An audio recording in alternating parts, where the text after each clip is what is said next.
as I was starting my insurance agency, I had it in my head that, for my retirement, real estate was always in my retirement plan, just because that's what I'd seen my dad do. And it made sense to me.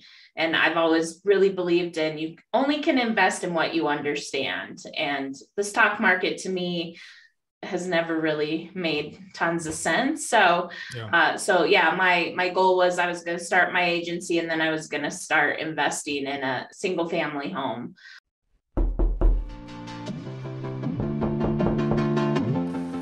Who's this? Oh, you're an entrepreneur? Oh, you're a real estate investor. Oh, you're trying to learn from those who did it. Well, come into the lab then. Put your white coat on, gloves on, notepad, and let's build, y'all.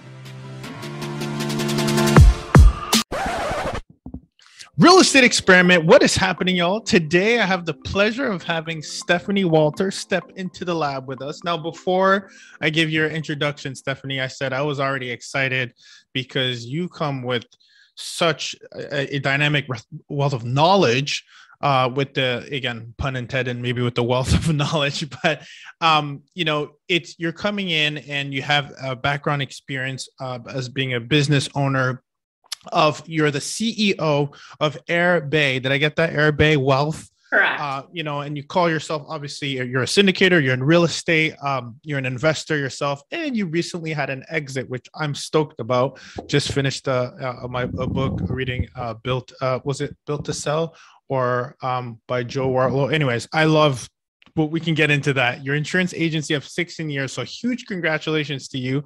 And I'm so excited to have you here because we always talk about experiments in the lab and being able to, have a proof of concept. And I'm going to segue right into what you talk about when it comes to what your company has, again, what you're doing right now within the real estate industry is to helping folks unlearn. I love how you use that word, unlearn what most of us have been taught. So I think we're in great company today because a lot of our listeners, we understand for the most part the power and the dynamics of real estate and how impactful it can be for us just as much as you do. But I'm really curious to kind of get into the weeds of the strategies that you use and how we use real estate as offense and defense, and you understanding business, having that background and being able to create an agency and then being able to sell it successfully. I think there's a lot of pillars that we can kind of cover when it comes to that. So a long-winded introduction of excitement here, but Stephanie, welcome to the lab. What's going on? How are you doing today? Oh, great. Thank you so much for having me. Absolutely. You're dialing in for Denver and you were just talking about offline how you were in the, in Chicago for. So you seem to be hanging out where the cool spots are. So not any warmer, no jealousy here. I'm in New York. It's pretty cold, but we're in the lab. We got our lab coats on. We're ready to go here. So first of all, your company, Erbe Wealth, it's protect, grow, preserve.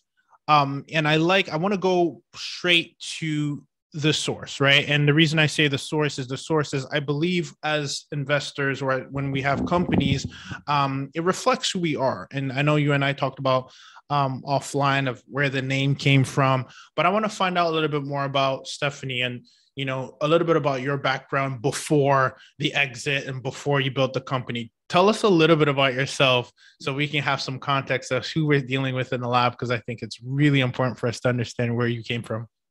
Sure. Well, my story wasn't that unusual. Out of college, I just got a regular W-2 job, worked it for about 8 years, and started to get fairly frustrated, by certain things that were happening, as far as I guess the topper was that I was sat down and told I did a fantastic job, for the company, and they saw it fit to give me a 2% raise that year. And I remember going back, and my father was alive at the time. And I said, Dad, I don't know that this is, I'm frustrated if I make a 2% raise for the rest of my life. I mean, that sucks. And my dad basically said, well, you have two choices. You can either stay with them and you know what is going to happen, based on what has happened in these last 8 years, or you can take a step out and do something where you work for yourself. And, the limit to what you can achieve is really up to you. And so from I gave my 2-week notice shortly after that conversation, started my insurance agency.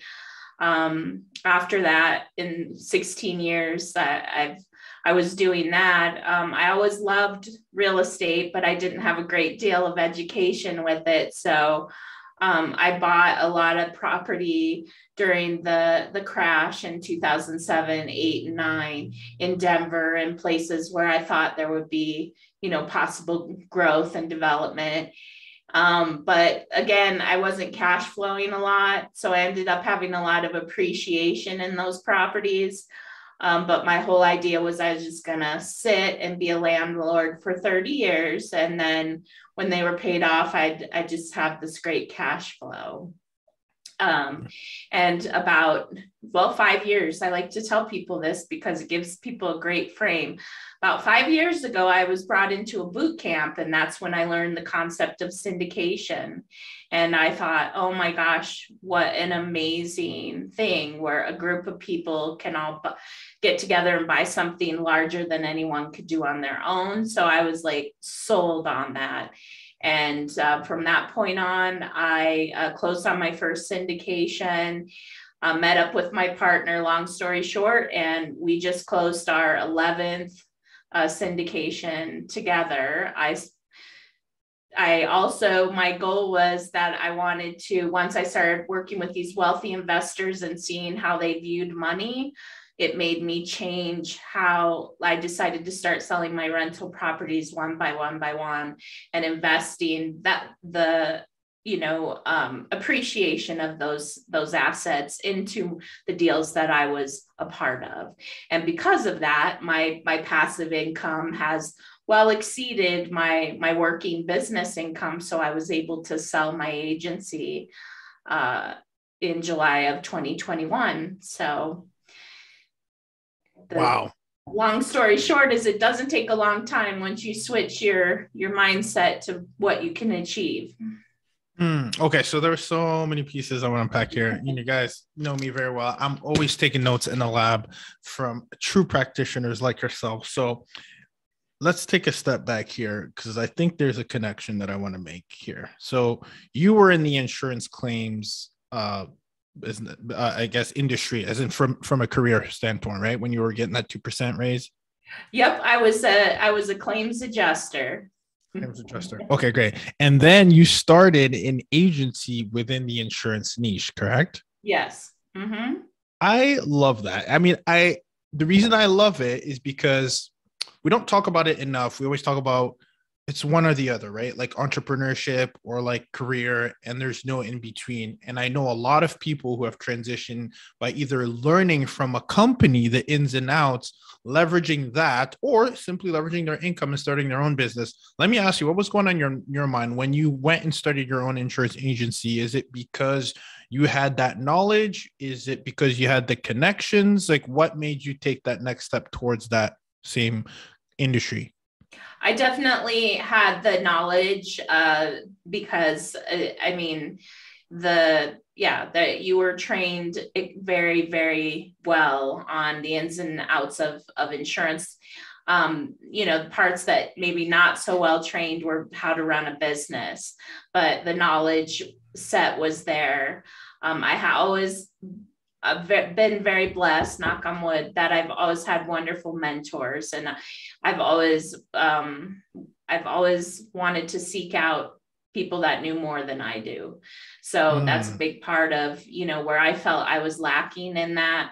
I went and, made friends and, sought advice from people that knew more than I did, which helps me, with more of the business stuff, which I knew nothing about. I love that. And this is such good advice for, Experiment Nation here, because one is you tapped into an industry that you had some familiarity with, which is important because sometimes people go against the grain where you have to look at what is your core competency. So I love that we have a proof of concept in front of us that Stephanie did this, right? But you took it upon yourself to say, okay, great. Now let me fill in some gaps that I didn't have from a business perspective, because from a career, I know what's going on, but from business, let me seek out mentorship. Just for context, I always love to hear, and it might be helpful for our listeners, what does that look like? Because we always talk about add value. Or for me, I believe in paying for access at this point. I pay for access. I go straight to the source. There's nothing wrong with that. How did you go about your mentorship? What did that look like for you? There's nothing. Yeah. And I agree 100% because on the real estate side, I've spent a lot of money, and I can, I can tell you how much I've spent on different mentors over the years, been well worth every penny. But insurance, no, I just happened to, they group insurance agents together in a district, I guess. So you have about 20 or 30 agents, and I I became friendly with a few of the older agents, and guys with a little bit more time on their hands that had been through, building the business, happy to talk to someone about the questions that I'd have about business, building my business and stuff like that, as well as I think it was a nice ego boost for them too. So yeah, it was definitely, I've always believed in mentorship, and but no, I did not have to pay for it. I just kind of went to the older people in my industry. Yeah, I love that because I find that sometimes those people see a little bit of themselves in you when you do, and you'd be surprised how often people are willing to share. There's not a lot of people who actually want to absorb and hear them out, and people love to hear themselves talk. So to your point, it's just such good nuggets that you're dropping here for our listeners, and I really encourage everyone listening to take a page from your book, because that is the reality. I experienced the exact same thing. You find that one person there's always that one person, even in a company, that's willing to overshare, and you can just be that sponge and ask, and they'll love you for it because they feel like they can actually, there's someone who's actually interested with that respective niche. So great. So I love that. So let's get into the part where you segue, because I think it's good to have a little bit of background as to where you started. So when you started to buy real estate, it sounded like you were buying single family properties? Yep. And that was almost side by side by starting my insurance agency. So as I was starting my insurance agency, I had it in my head that, for my retirement, real estate was always in my retirement plan, just because that's what I'd seen my dad do. And it made sense to me. And I've always really believed in, you only can invest in what you understand. And the stock market to me has never really made tons of sense. So, my goal was I was going to start my agency, and then I was going to start investing in a single family home every, year or a few years. I like that. I like that plan. So then you do that and you start the agency. And so now, you had transition where you started the agency, which is, again, starting a business from scratch is not easy by any means. And you were in there for 16 years. So that's kudos to you. Seriously. And so then you go to this boot camp and you're like, wait, hold up. There's a different vehicle out there. There's levels to this real estate. Can you talk about that for a little bit? That blew my mind, actually. I always thought I knew a lot about real estate. I loved real estate, but the syndicated concept was something that I'd never heard of. And I had a meeting with someone this morning, and I said, I'll just lay it out there. I was 45 when I learned about that concept. I was well on my way to, achieving what I wanted to achieve by investing in a lot of single family homes. I was tired of being a landlord, but I really thought that was really the way that I was going to become wealthy. So to learn about syndication and the concept of raising money and having limited partners and having professionals do everything, I loved that concept. That's awesome. What boot camp, by the way, if you don't mind? It was actually RE Mentor. So, Hmm. and that was my first, I've had probably 3 super great mentors. And my first was a woman who works for that organization. And I ended up kind of positioning my career like she's sort of like a grandma. You would not think much about her, but she's raised over $210 million over the course of her time with the owner of that company is Dave Lindahl, but she's really the power behind him because she raises all the money for him. Got it. Let's talk about that just the concept again. I know we've had quite a few syndicators, but I think it'd be interesting to hear from you when you're looking at coming from the single family perspective, and you say again, single family over stocks makes sense, right? Like, equity, appreciation, still tax advantages. Talk about the difference that blew you away, that you were like, why is this vehicle so much more dominant and powerful than single family, for context? That you're purchasing much larger properties. So instead of having a single family home, you're purchasing maybe 50 units or 100 units. And the economies of scale with that, which just means like, if you have a single family home and someone, there's so many things that are out of your control. I always bring up that there was a flood in one of my properties that was completely unrelated to anything anyone did. It was just like a little fastener that got old and broke while the lady was out of the house. Well, she came back about 8 hours later and the whole house was flooded. So that certainly wasn't my fault or her fault, but yeah, it took months and months of dealing with insurance companies. I had to move her out. There's a great deal of work that went along with that. So imagine 16 years of doing, little things like that as a landlord. So when I heard, oh, you could have cash flow and you can have this great return on your money, and you don't have to be woken up at 1:30 in the morning with someone, saying their heater went out or, that there's a flood in the house or whatever. I loved it being managed by the professionals and just let the professionals take care of it and return me the money. Right. And mind you, speaking of professional, this is also still, did you get into syndication while you were still running your business, or was there overlap there, or was that a big just transition? Yep, there was overlap for sure, because I was talking, I guess, to someone again today, and I did not realize how fast this would all accelerate. I thought maybe I'd do both of these for quite a while, and and last year came along, and I was like, more than replaced my income. Don't have to continue doing insurance anymore. And I was ready to step aside. So there was, some overlap, but I could tell my passion for this and getting this message out to people was I was doing something I loved. And I thought I loved insurance, but I love this more. So I was ready to kind of step away from insurance. Yeah, I love that you said that, because, we talk about, experiment, fail, learn, repeat, right? It's really about, when we have someone like you comes into the lab and shares with us an insight and the reason why I have so many different practitioners coming to our lab and share these insights is so that you can either learn from the experiments that they've done and then identify, you know what, I think this is something that I would like based on what I'm hearing, and then go ahead and do it yourself.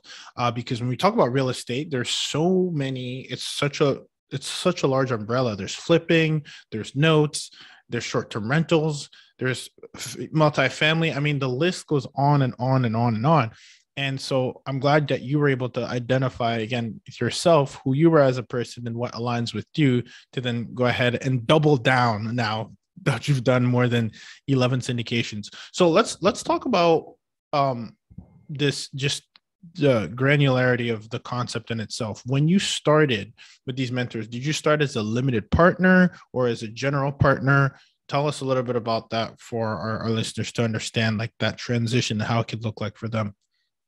Sure. Yeah. No, my first deal, I was just stubborn as all get out, and I did it myself. So the first deal I did was in 2018, and I did that one all by myself from start to finish. And by the time I got that one over the finish line, I realized that I never, ever wanted to do syndication by myself again. There was exactly what you're saying. There is so many moving parts, so many things going on. So I, started looking for my second deal, and that's when my mentor connected me with my partner, knowing that my partner loved to find the deals, loved to negotiate and do all that stuff, but he was terrible at raising money. So we met each other, and he said, I have this property under contract. Will you raise money for this deal? And we did that. And like I said, we just closed on a property last Friday, and that's our 11th syndication together after that. So our skill sets just worked really well together. But what was hard for me to grasp is, like, as an entrepreneur, you kind of do like to do a lot of stuff yourself, even though you're supposed to delegate and all that stuff. But I was like, I can do this by myself. But really realizing, going through a syndication, being like, no, I don't want to do this by myself again. And then finding a partner that really complemented my skills. There it is. Yeah.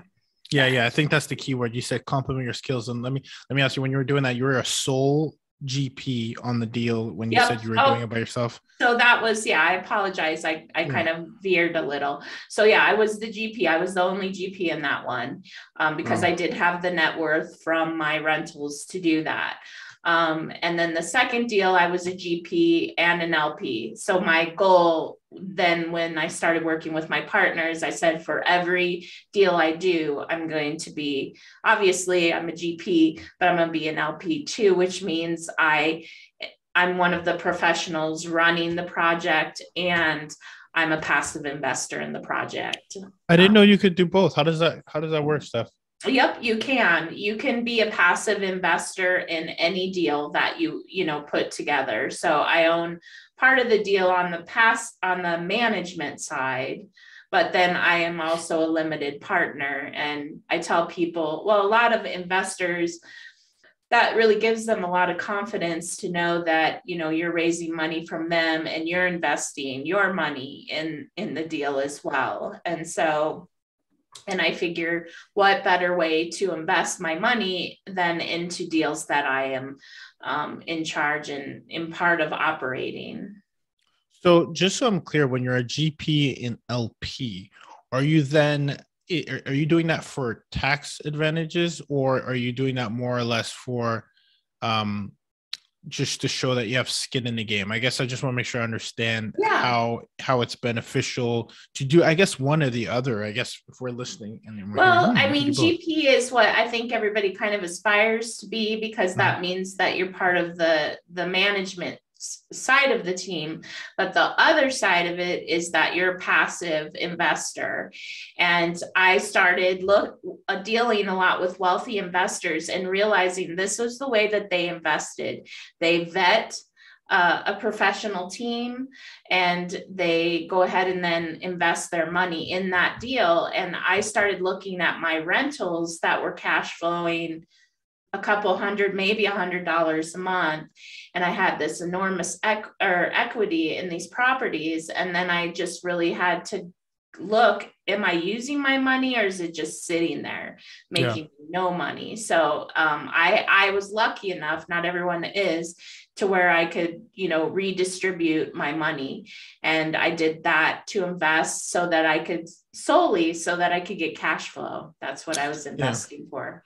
So you talk about doing, if I understand correctly, you talk about doing a 1031 exchange into syndication. Is that what you did? I did not. You can, but I did not know that. So tell us about that, because I've heard 1031 exchange, and for our listeners, that's, in not being taxed on the capital gains into another, what I understand, either similar asset or even a business, from what I understand, right? I mean, Yes. Okay, great. So we have Stephanie here; she can tell us. So how are you doing that and how do you even time that on a syndication deal? And then when you do that, are you using that as the capital, as your part of your tranche, I should say, as an investor, as a limited partner? I'm curious, very curious. Yeah. Now that I wasn't sure that I was going to use the 1031, and that's like a personal choice. Like for me, I felt like the 1031 was deferring, it wasn't eliminating, it was deferring. And I talked to my partner, and what we do in our every single deal we've done together is something called cost segregation. And what that is, for people that don't know, is just like, it's a study that's done by an engineer, and they qualify all of the personal property, from doors to windows to locks to flooring to all of that. And they sort of speed up the depreciation. I call it, just accelerate the depreciation. And they do that so the investors can get really great tax benefits. And so by doing that, that's what I took advantage of. So when I sold my properties, I invested my money in straight away without a 1031 straight into these properties. And then I took the benefit I got from the cost segregation To offset the taxes for me. Yeah. Wow. Now, it didn't offset all of the taxes, but it offset a really good portion of the taxes. And I don't have to worry about, a future tax bill coming to get me at some point. Sure. In retrospect, Stephanie, would you do both? I guess if we're learning here, would you do cost seg and a 1031? Again, like the 1031 is tricky, to do a 1031 truly and honestly is that you have to have some serious money to make that work for the syndicators, because we have to restructure the syndication to accommodate the 1031 person. Oh, from at a macro level, like not even just for you, the entire syndication needs to be structured. And yeah, and again, it's like what you're saying, all those time restrictions and all. It's not to say it can't be done. And so we say, unless someone has $500,000 or higher to roll over from their 1031, then, that's really, if it's less than that, then we won't be able to accommodate a 1031 exchange. Got it. You just triggered me with the word rollover, so I'm going to go with the flow here.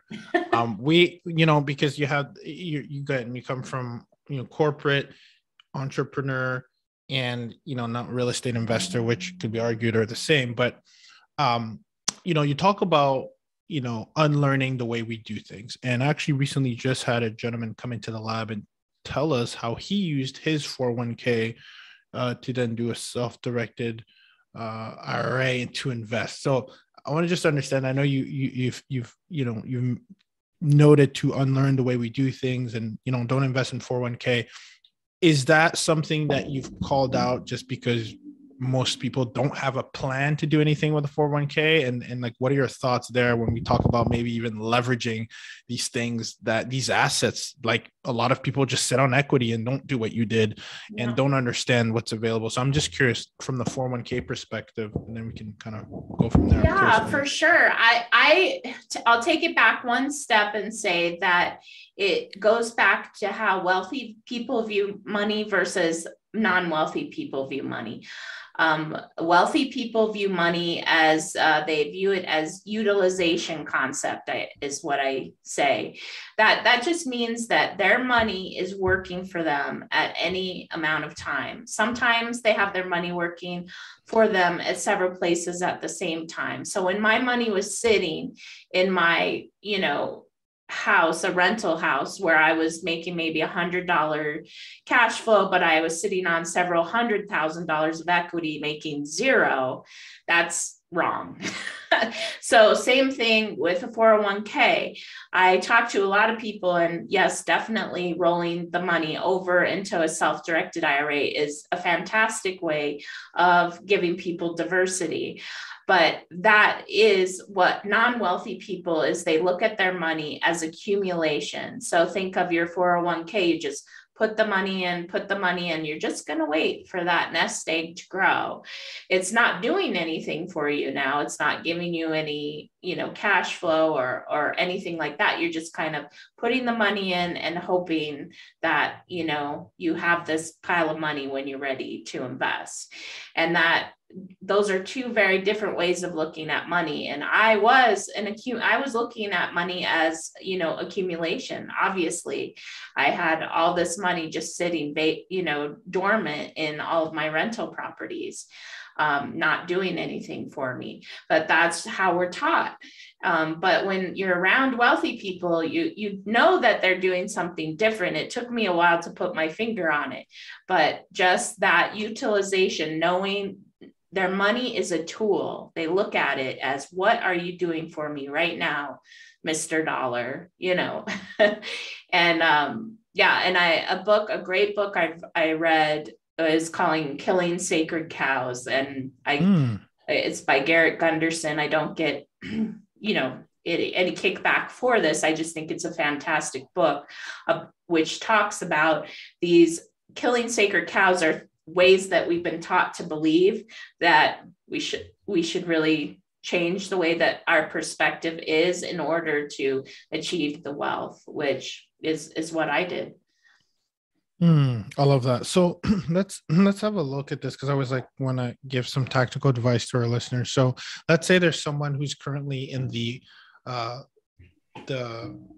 do I say this? The phase where Stephanie a long time ago was, right? Where, you're still working and you're looking to make that transition to the wealth side. But let's say you still have your job. And then I want to do the case study of the entrepreneur who has a business. But let's say you're still in that, base where you have a job. What would you tell them to do with their money if they're thinking of, okay, I need to start, putting my money to work? I'm curious, because you have all the experience.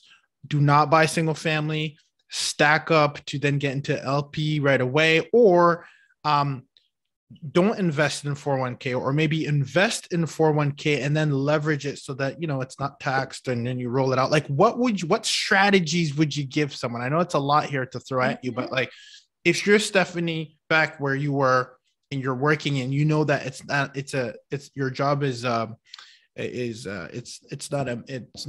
a means to an end. You have a game plan, right? It's not a means to an end. You have a game plan. What would that game plan be with that corporate job that you have? What I would do, and that's a great question. There's so many directions to go on that, but I'll go back to, there's a group of very high net worth investors in America. They're called Tiger 21. It's actually a real thing. It's a club of very wealthy people. They have to prove they have a net worth of like $10 million to even join their club. What they do every year is put out their asset allocation, and they release it to everyone. You could look it up, Tiger 21 asset allocation for 2021. And that's fascinating, because that is what the wealthy people are investing in. And I can tell you that about almost every year, about 30% of what they invest in is real estate. Mm-hmm. Now, if you look at your 401k, I can tell you that probably 0% is invested in real estate. So what I would suggest is, now I understand some people are not accredited investors, which just means that, they have the net worth. I think that the person should be either on a path of purchasing real estate, either, as a single family rental, but specifically, I believe getting into syndications are the best. And so however to do that, I've actually started talking to some women's groups in my area where the women are not necessarily accredited, and grouping like a group of, say, four ladies together, and one of the four is accredited. So they can create like an LLC together, each put $25,000 into the bucket, and now they've invested in a syndication. And the way that our syndications work is we return over 20% a year. So that's an excellent, I would say move to syndication as fast as you can, because syndication is like investing in real estate on steroids. So however you do that, I believe that you should do that first. Okay. Yeah, that's a great, appreciate you saying that. And I want to be very clear for the group. Would you say, Stephanie, that it's important for you to take part as an LP or find a way to get to the GP as fast as possible? Which one? I would say, get involved as an LP. The thing that breaks my heart in this profession is that a lot of people get involved, and I was just telling you, like $40,000 on my first training that I took and my first mentor. And a lot of people do that and they never find a deal. They never do anything with that money. And so I'm sort of like telling people, if you learn about this, it's very easy to get involved as an LP, which means you are a limited partner, which means you're a passive investor. And do that as fast as you can. Yeah. So I'm very curious, Stephanie, and maybe you can give me some insight here, because, I invest a lot of my money in my business and real estate. And I just want to, I want to make sure that, the advice is very clear. And I'm just very curious, do you find that most people, even when, again, I think Tiger 21 is the next level, right? But as far as someone to get started, I guess what I want to say is, in the industry, there's a lot of, okay, let's get into syndication, invest with others, and your money works for you. There's tax advantages, especially from cost segregation from the top. Everybody benefits, right? But is there a case study that you find where someone just doing an LP is getting the returns that you're getting as a GP, just so we're very clear on like what we should be thriving for? Like, is that enough, or should the goal be to get in as an LP to then become a GP, to then be where you are at, where you can say, I've replaced my income from a business that I built for 16 years by getting in the door? Like, I want to be very clear on that, because we hear a lot about, oh yeah, like invest with me, great, but are they getting the same benefits? I would love to hear it from you, since you've been on both sides.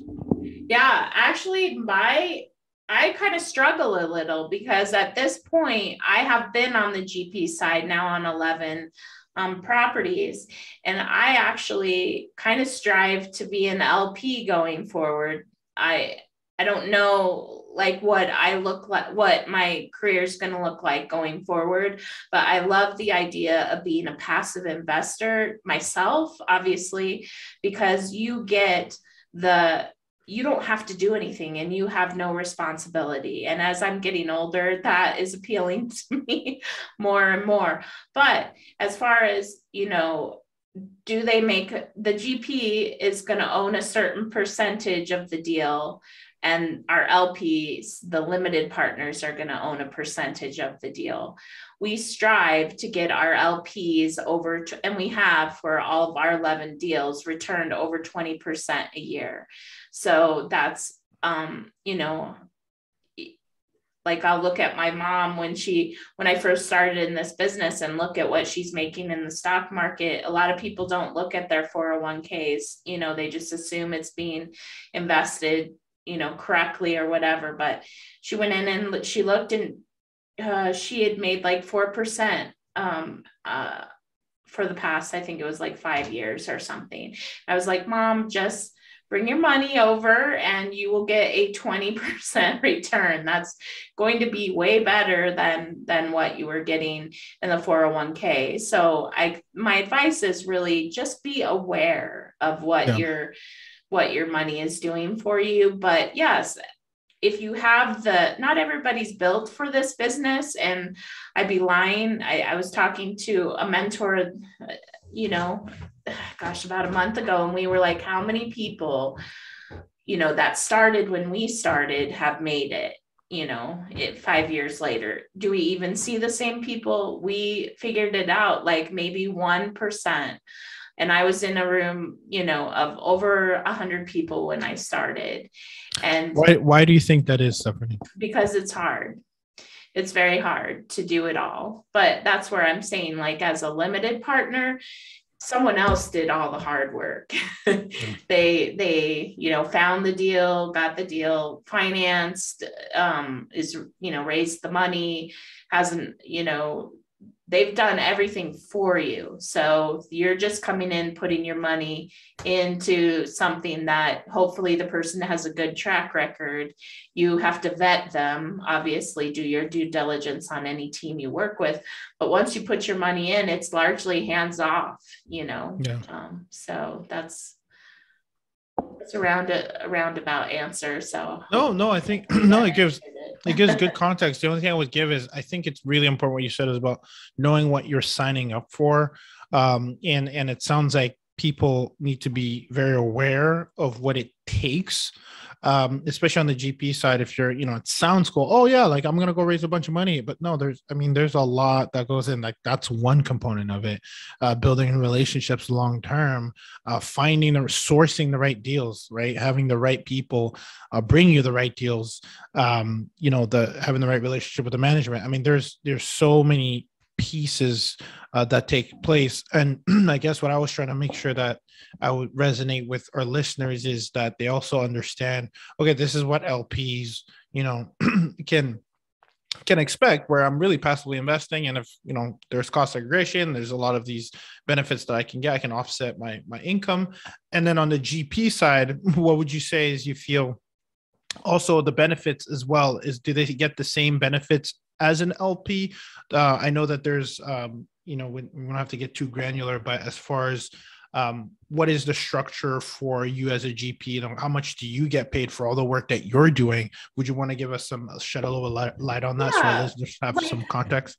It kind of depends on the project, but, I would say in general, it's a split that we all, there's a split that's always done, and it always favors the LP side. So it's always, I would say on average, it's probably 70% gets paid to the investors, 30% gets paid of the deal is paid to the GP. So the way that we structure things is that if you're an investor who comes into our deal, you own preferred shares in that deal, which means that you start getting your preferred return before we get paid at all. We own B shares. All of our investors own A shares. And so we don't start even getting paid until our investors, if we're promising an 8% preferred return, they need to be getting the 8% preferred return. And then above that amount, it is split to 30% to us, 70% too. So say it's $1 more than 8%, then 30 cents is going to go to the management side, and 70 cents is going to go to the investor side. That's awesome. No, this is super helpful, because I always like when we're able to get that granular to paint the picture, right, of what's going on the back end. So I'm curious for you, if you were to, this is kind of almost like a rapid fire question. Would you rather buy a business that has an operating CEO in place, because it's interesting. We look at syndication, we're looking at general ledgers, we're looking at cash flow, expenses, etc. Right? So it's essentially buying a business. But with your knowledge that you have, would you rather buy another? Maybe I'm going to send you some goosebumps, but another insurance agency, or would you rather buy a building? And I would love to hear why. I mean, what I find interesting with that question is actually that the wealthy people that I work with, they do both. They buy businesses, and they buy businesses, and they buy syndication. They buy into syndications. I think a really falsehood that comes across for wealthy people is the reason that they got wealthy was because they were willing to do some really high risk behavior to get there. And that's actually the furthest thing that I've noticed is that wealthy people invest in businesses, they invest in syndications to where they trust the team, they trust the business plan that they've come up with, and then they invest their money but they're not looking to do high risk investing. But yes, I think both businesses and real estate is a nice combination. Yeah. Well, we're starting for both, so that's awesome. So I love that you said that.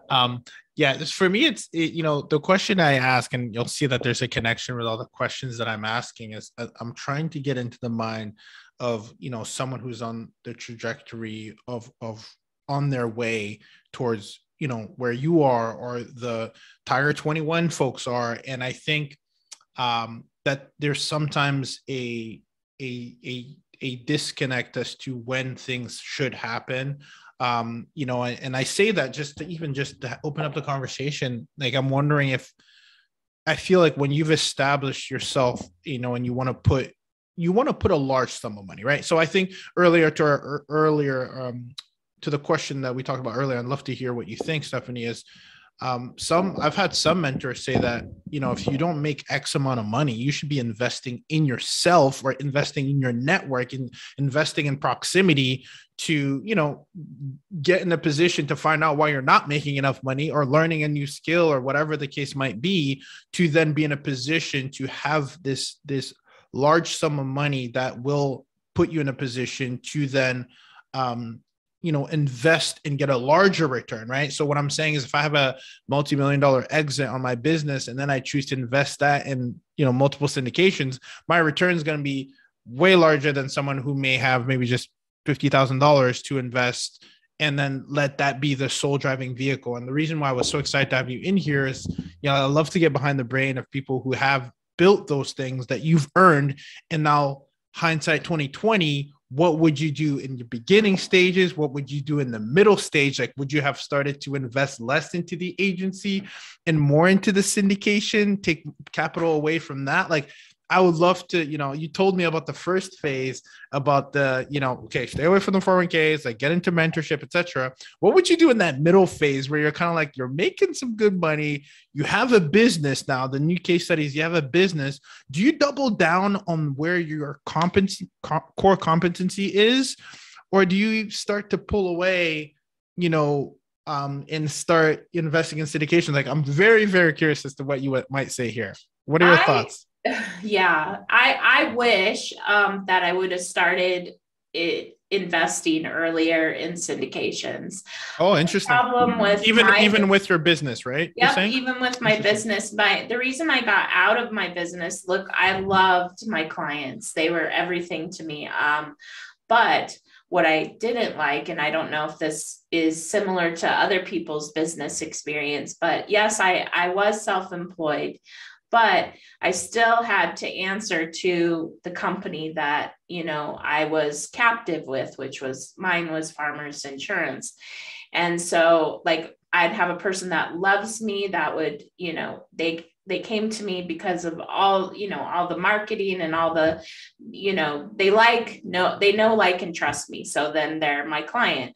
But then say Farmers raises the rates, Yeah. crazy, doubles the rates, I'm not going to be able to maintain that client, because at some point, it's not going to make sense for them money wise. So I got frustrated with decisions that were made above my head. And so for me, I felt like in raising money for syndications, I could get that same client relationship, but I'm making them money. And if they're unhappy with something, I can straighten it out, whatever it is. And so for me, yes, I would have invested more in syndications, but I mean, I think that the path that I have been on my life got me where I am. Yeah. I mean, but I would love to say, yeah, I would have started this when I was in my 20s, and now I'd have a private jet and a private island, but no. I love it. We're on our way for sure. Well, this is great. I would love to hear real quick a rapid fire questions as it relates to, you've learned so much. You said mentors. What do you think is, I want to ask you, the biggest misconception people have about, becoming wealthy, just to tie this all together, or the biggest misconception on something that we need to unlearn? I'd love to hear it. I think the biggest thing was, like I mentioned, to know how you view money. Are you viewing the money as working for you, or as kind of the nest egg that's sitting out there? And I think the wealthy view their money as working for them. They're looking at how their money is, what their money is doing at any particular time. I don't know if the average person thinks it's hard, but I think a misconception is you think that wealthy people are super intelligent. Yes, there's a lot of very smart people out there, but are they much smarter than anyone else? No, but I think they're willing to really look at their money and, see what it's doing for them at any amount of time, and shifting course, because I think a lot of people are like, I'm on this 401k wagon. I'm not going anywhere. Like, I'm just going to ride that out. And maybe, you need to reconsider that. And, and that's something the wealthy do. This isn't working for me anymore. So let's move it here. Or let's do this. Yeah. If you do what you've always done, you'll get what you always got, right? Absolutely. What is your most favorite tool that you think is the most effective on your day-to-day? It could be anything, like an application. It could be a journal. I'm just curious. Is there anything that you're go-to to be as effective as you are? That's a hard question. It's a cool tool that actually it comes to mind because I'm just in the middle of producing a great deal of content, and I have a mentor who told me about this app. It's a whatever it is. It's on the internet. Sonics is the name. Sonix. So what you do is you go in and you talk rather than write. So you come up with an outline of what you want to say, and then you talk it out, because the average person can only type, 30 words a minute, or however that works, but we can talk at like 150 words a minute. So you can, if you have something sort of broken down like that, you talk it through, teach someone, pretend you're teaching someone, transcribe it over on Sonics, and then you edit it. And I found that to be an amazing tool for producing content. So, well, I'm not going to let the serendipity go to waste. Our agency at investedtalent.com does use that Sonics in-house to produce a lot of content. So it's really cool. I had to give a plug there. That's a great tool as well. Definitely recommend it. Good for you for doing that. Very effective and efficient. What do you think? Is there a favorite? I think you mentioned a book, Killing Sacred Cows, but is there any other book that resonates with you? That's my number one, by far. I tell people, I don't know how many people end up reading it, but I wish I could just make every kid, when my little 8-year-old gets old enough, he's going to read that book. But it's not selling anything. It's truly just examining our the way that we look at money, and beliefs that are holding us back, and things that keep us from meeting our potential in life. Because when you can have, money, be in a different financial position, you can really give back. And when you're doing things you love, you're giving back in a whole different way. And I love that, just like a greater purpose that people have when they have that wealth thing taken care of. I love that. This was a great segue for our last question, but I want to ask you this just because I feel that, you came from the building the equity side, and now we're talking cash flow, but I'd love to hear where you stand on this now. Would you rather buy 4 different properties of 100 units or one property of 400 units?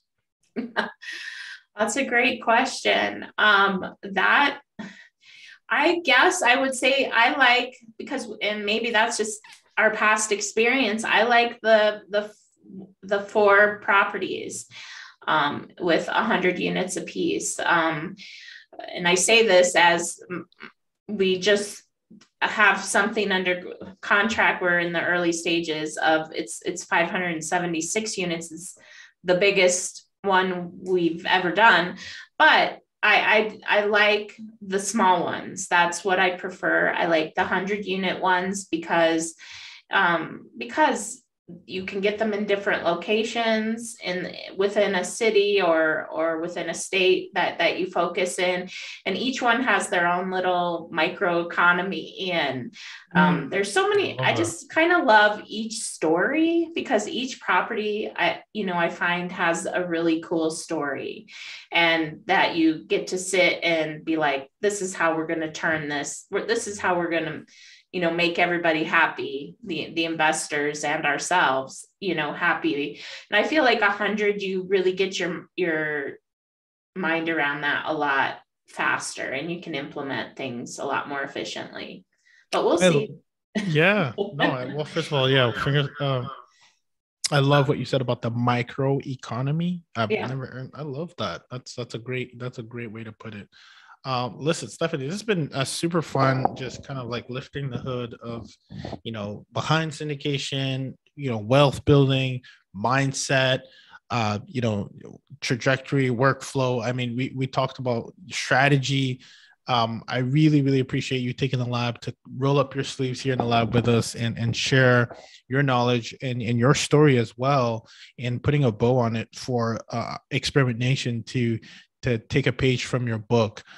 So with that said, I definitely want to make sure that all of our listeners take the time to check out what you're doing at Erbe Wealth.com, and that's spelled ERBE Wealth, WELTH, where you help people protect, grow, and preserve their wealth. That's really neat. Is there any other, where else can people get in touch with you, Stephanie, at the moment?